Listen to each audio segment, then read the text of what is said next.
नमस्कार, मी राहुल कडू, रयत संघटना प्रमुख. नव्यानच उदयाला आलेल्या मी मराठी 24 तास या यूट्यूब चॅनलला व या चॅनलचे करते धरते चालक मालक भूषणराव यांना माझ्याकडून मनपूर्वक खूप खूप शुभेच्छा.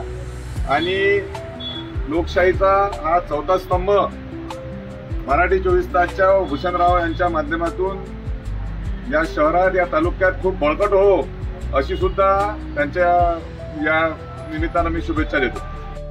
आमचे मित्र भूषणराव यांनी एक मराठी 24 तास नावाचं एक न्यूज चॅनल चालू केलं. त्याला खूप खूप शुभेच्छा देतो. मराठी भाषेत वृत्तांकन करणं काही सोपं नसते. आपली मातृभाषा असते आणि त्या मातृभाषेचा गोडवा कायम राहावा यासाठी भूषणराव यांनी जे न्यूज चॅनल चालू केलं आहे त्याला मी प्रवीण ताडे खूप खूप शुभेच्छा देत आहे.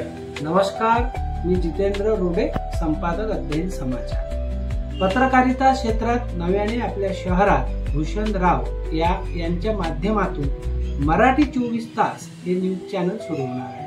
खरं तर भूषणराव हे सामाजिक कार्यकर्ता आहेत. त्यांना समाजातील जाण आहे.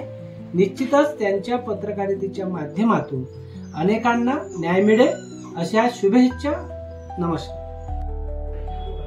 आमचे मित्र भूषणराव यांनी चालू केलेलं मराठी 24 तास या चॅनलला महाराष्ट्र नवनिर्माण सेनेकडून व जिल्हाध्यक्ष मी स्वतः राज पाटील माझ्याकडून या चॅनलला खूप खूप शुभेच्छा. येणाऱ्या काळामध्ये या चॅनलच्या माध्यमातून सर्वसामान्य जनतेच्या प्रश्नांना वाचा फोडण्यासाठी हे चॅनल एक फार कमालीचं राहणार आहे. त्या अनुषंगानं सर्व प्रेक्षकांनी या चॅनलला लाईक व सबस्क्राईब करून मोठ्या प्रमाणात प्रतिसाद द्यावा. मी डॉक्टर दत्ता गुटमारे मराठी 24 तासला हार्दिक शुभेच्छा आणि त्यांच्या पुढील वाटचालीसाठी शुभेच्छा देतो. नमस्कार, मी सुरेश दिगंबरराव गावंडे, ज्ञानदीप माध्यमिक विद्यालय हत्तीघाट तालुका चिखलदरा जिल्हा अमरावती येथे मुख्याध्यापक म्हणून मी कार्यरत आहे. आणि आपली मराठी 24 तास या चॅनलला माझ्याकडून लाखो शुभेच्छा आम्ही देत आहे. मराठी 24 तासच्या खूप खूप शुभेच्छा. मराठी 24 तास. मराठी 24 तास. मराठी 24 तास.